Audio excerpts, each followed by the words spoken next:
अस्सलामुअलैकुम स्टूडेंट्स।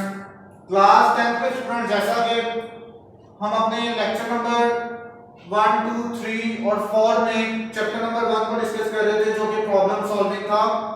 तो स्टूडेंट्स, हमने अपने पिछले लेक्चर्स की वीडियो में analyse the problem, design algorithm and graph flowchart पढ़ा था।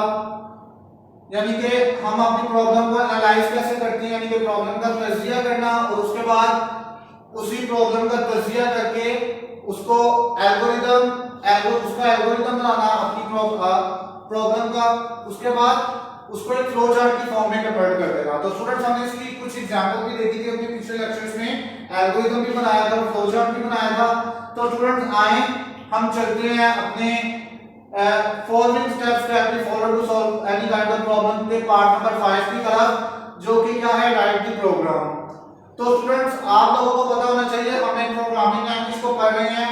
तो प्रोग्रामिंग लैंग्वेज को जब प्रोग्रामिंग लैंग्वेज में जब हम प्रॉब्लम को आइडेंटिफाई करेंगे और स्पेसिफाइड रिक्वायरमेंट्स करेंगे, उसके बाद प्रॉब्लम को एनालाइज करेंगे, अपनी प्रॉब्लम का हम एल्गोरिथम क्रिएट करेंगे, फ्लो चार्ट बनाएंगे कि हमने इसमें क्या करना है, तज्जिया करने के बाद प्रॉब्लम को, तो हम उसके बाद फिर प्रोग्राम को लिखेंगे किसी प्रोग्रामिंग लैंग्वेज के अंदर।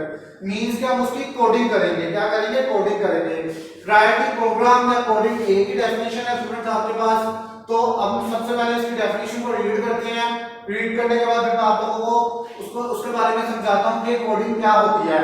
This step involves the convergence of an algorithm to a program written in any programming language.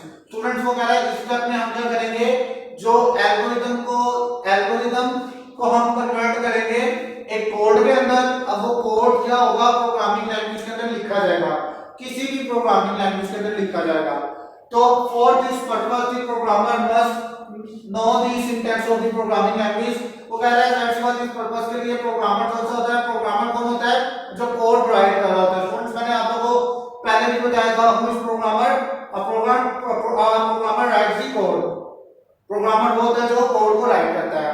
तो must now the syntax of the programming language, यानी कि जो प्रोग्रामर होगा वो प्रोग्रामिंग लैंग्वेज के सिंटैक्स को बड़े अच्छे तरीके से जानता होगा। उसे पता होगा कि मैंने क्या, कौन से सिंटैक्स में से लिखना है और कौन सी प्रोग्रामिंग लैंग्वेज के ऊपर इसे काम करना है मैंने।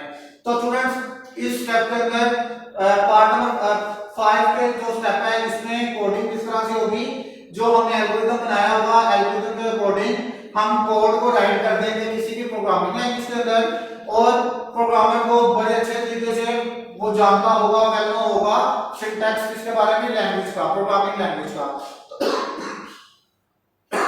तो वो उस प्रोग्रामिंग लैंग्वेज के सिंटैक्स के अकॉर्डिंग कोड को राइट करेगा। तो स्टूडेंट्स, आगे हम चलते हैं पार्ट नंबर 6 की तरफ, जो कि test and debug the program. अब टेस्ट से मुराद कि हमने जो कोड लिखा है उसका टेस्ट करना है। जो हमने अपनी प्रॉब्लम को दूर किया, हमने एक प्रोग्राम बनाया है, क्या वो सही तरीके से चल रहा है कि नहीं चल रहा, यानी उसको हमने टेस्ट करना है। अब टेस्ट करने के बाद जब हम टेस्ट करेंगे, फॉर एग्जांपल हमारे सामने बहुत ज्यादा बग्स आएंगे, बग से मुराद एरर आएंगे। अब बग और डिबगिंग में फर्क है। बग से मुराद क्या होता है, bug means to say some errors, and debug to finding and removing the error. यानी कि हमने टेस्ट किया तो हमारे पास क्या जनरेट हुए, एरर जनरेट हुए। वो एरर को हम डिबग के प्रोसेस के अंदर दूर करेंगे, यानी कि उसे फाइंड भी करेंगे और उसको रिमूव भी करेंगे। तो डिबग और टेस्ट से रिलेटेड आप लोगों को उम्मीद करता हूं समझ लग चुकी होगी, test and debug the program. तो स्टूडेंट्स, हम सबसे पहले इस डेफिनेशन को रीड करते हैं और उसके बाद देखते हैं कि इसके अंदर test and debug the program के अंदर क्या कह रहा है। In this stage, we verify that the program works as desired। वो कह रहा है इस स्टेज के अंदर हमें ये वेरीफाई हो जाएगा, ये प्रूव हो जाएगा, ये साबित हो जाएगा कि हमारा प्रोग्राम सही तरीके से काम कर रहा है कि नहीं कर रहा। तो so we run the program several times using different set of data, make sure that it works correctly for every situation provided in the algorithm।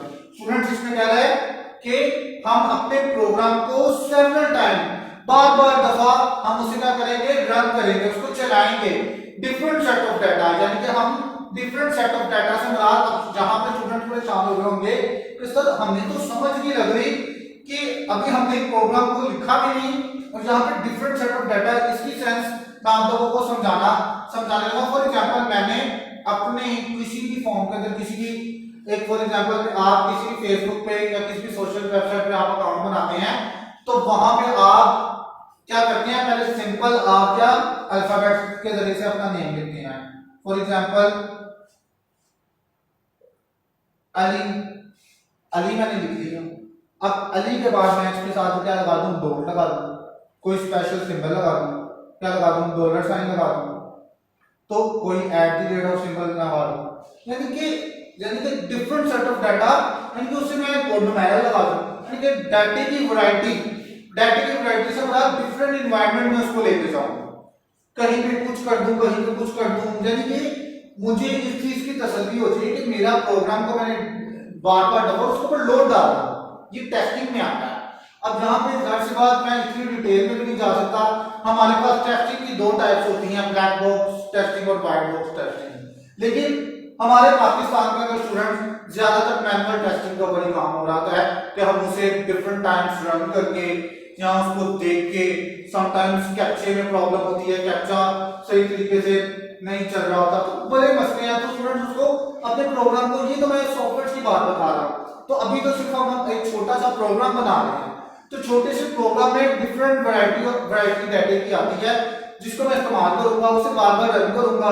Run करने के बाद इस चीज की मेक श्योरिटी दूंगा कि ये जो सा मेरा प्रोग्राम है ये करेक्टली तौर पर वर्क कर रहा है, नहीं कर रहा, तमाम की तमाम सिचुएशन पे जो कि एल्गोरिथम के अंदर प्रोवाइड होगी।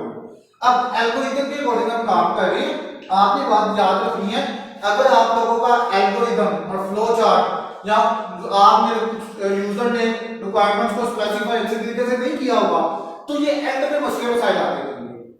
मैंने स्टूडेंट्स अपने पिछले लेक्चर्स की वीडियो में आप लोगों को समझाया था कि अगर हमने प्रॉब्लम आइडेंटिफिकेशन से लेकर हमने एल्गोरिथम राइटिंग तक नहीं सही काम किया होगा तो बाद में जो प्रोग्रामर होगा, कोड को लिखने वाला होगा, तो वो प्रॉब्लम का शिकार होता जाएगा।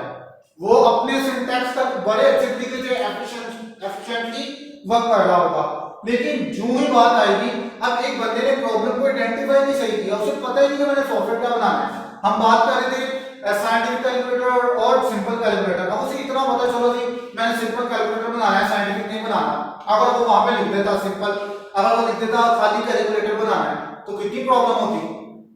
अब प्रॉब्लम तो अब उसे तो होनी है, जो बनाने वाला है उससे ज्यादा होनी है, उसे पता ही नहीं है। अब वो झट पर उसके ऊपर रिसर्च करेगा, वो पूछेगा उसे कि कोई भी प्रोग्रामर पूछेगा कि आपको क्या चाहिए, आपने सिंपल कैलकुलेटर बनाना है या साइंटिफिक बनाना है, देन उसे होश आएगी, जो भी हमारा कस्टमर होगा, क्लाइंट होगा, उसे होश आएगी कि अच्छा जी मैंने ये जरा बता दूं, मुझे सिंपल चाहिए या साइंटिफिक चाहिए। तो उसके बाद अब वो अपनी रिक्वायरमेंट्स को स्पेसिफाई सही तरीके से नहीं कर रहा तो प्रॉब्लम आएगी। उसके ऊपर भी जो रिसर्चर होगा वो खपेगा, वो थोड़ा सा उसके ऊपर रिसर्च करेगा कि यूजर की रिक्वायरमेंट यहाँ पे सही नहीं है। तो यही क्लाइंट भी अगर थोड़ा पढ़ा लिखा हो, पढ़े लिखे से मतलब उसको नॉलेज हो कि मुझे किस किस कैटेगरी का सॉफ्टवेयर चाहिए, किस किस तरह का प्रोग्राम चाहिए, तो यानी कि किसी भी बनाने वाले के लिए आसानी पैदा होगी।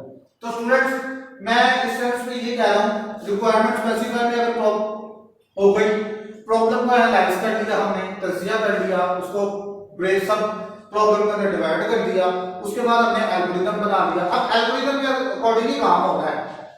अब जो एल्गोरिथम के अंदर लिखा होगा उसी के अकॉर्डिंग वो क्या करेगा, टेस्टर क्या होगा, टेस्टिंग करने वाला उसको टेस्ट भी करेगा और डिबग भी करेगा।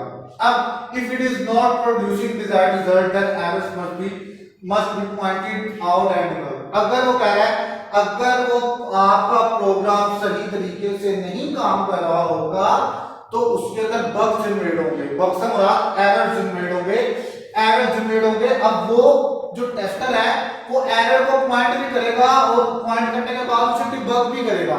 वही बात मैंने पहले बोली थी कि टेस्टिंग जब होगी तो बग्स आएंगे हमारे पास, एरर जनरेट होंगे तो उस टेस्टर का ये काम है वो आगे अपने जो भी क्यूए है, क्वालिटी कंट्रोल है, एश्योरेंस वाला बंदा है, वो आगे रिपोर्ट करेगा अपने मैनेजर को कि इस इसमें टेस्ट आ गए हैं, इसको डिबग करवाएं। डिबगिंग करवाएं इसकी, इसको मैंने फाइंड करके दे दी, एरर्स को रिमूव करवाएं। तो स्टूडेंट्स इस कंडीशन में, इस स्टेज में हमें क्या पता लगता है कि टेस्ट एंड डिबगिंग प्रोग्राम में कि हमने एरर्स जनरेट किए, अगर हमारा प्रोग्राम सही तरीके से काम नहीं कर रहा तो एरर्स निकले, ठीक है। एरर्स निकलने के बाद हमने क्या किया, उसको डिबगिंग की, उसको फाइंड किया और रिमूव कर दिया, ठीक है। ओके स्टूडेंट्स, उम्मीद करता हूं आपको मेरे इस लेक्चर में बहुत अच्छे तरीके से समझ आ रही होगी। मुझे मेरी इस वीडियो से इजाजत दीजिए। अल्लाह हाफिज।